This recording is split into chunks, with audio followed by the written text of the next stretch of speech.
immense bataille au temps jadis se déroula dans ces étroits défilés, où les annales n'oublieront jamais que 300 absinthes tinrent en échec une colossale armée de 20 000 ennemis. Durant 3 jours, les corps s'amoncelèrent dans ce corridor où les absinthes périrent tous sans jamais alimenter l'idée de se rendre ou de battre en retraite. Qu'aujourd'hui marquait de bronze une gravure à la gloire de ces sacrifiés héroïques, voici ce qu'elle dit.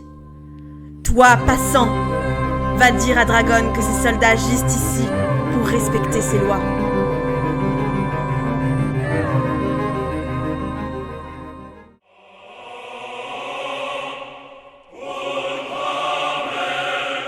Nous, les absinthes, sommes les descendants des grands cracheurs de feu du Nord.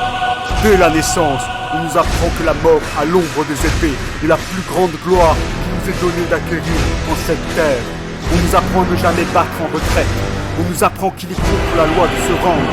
À travers la goguée ou la prime jeunesse, on nous apprend à étreindre la lance des mains et d'enfler les narines à la soif du combat. Les absinthes, les plus grands guerriers que le Lycancercle n'ait jamais portés. C'était la deuxième fois que je me rendais à Dragon. Il n'est qu'ici que mon rang d'émissaire de la haute cour des oligarques Aurore est à ce point dénigré.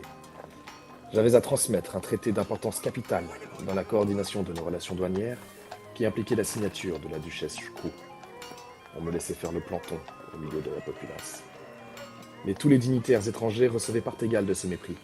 Nous étions interdits de pénétrer dans la ville et étions cantonnés au quartier de la Griffe où nos affaires avec les diplomates absinthes se déroulaient dans le talon du dragon. Encore un nom dédaigneux pour affirmer au monde que les absinthes étaient isolationnistes. C'est dans la Griffe qu'est réquisitionné par le fleuve de l'Eurotas les matériels et les denrées utiles à la vie et au fonctionnement de cette cité, et ensuite délivrés dans l'ensemble de Dragon. Au milieu des passants, je fus heurté par un visage familier, un diplomate que je reconnus de ma précédente mission.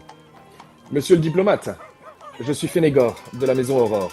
Je viens pour la signature du traité de l'automne. Ce document doit parvenir à la maîtresse de la ville. » Je ne puis vous aider. Une autre mission m'accapare. Je m'occupe plus des affaires économiques désormais. Personne ne daigne me recevoir. J'aimerais ne pas avoir à traîner ici pour plus d'une lune, comme la fois précédente. Je pourrais vous aider si vous allégez un de mes fardeaux. Cette dague appartient à un noble absinthe. Et aucune forge ne doit la manipuler que la forge ciel. Je n'ai plus les jambes fortes d'antan. Il est interdit à un étranger que de parcourir la ville. Vos risques et périls. J'acceptais cette mission. Cela pourrait me faire gagner des semaines précieuses. J'étais audacieux après tout. Je suis un aurore. Je descendais le fleuve de l'Eurotas et vis la merveilleuse basilique d'Écaille sur l'île centrale. Mes yeux n'en revenaient pas. La partie est de l'île était dédiée à la déesse nature et la succession des saisons, tandis que celle de l'ouest était une vénération à la déesse victoire.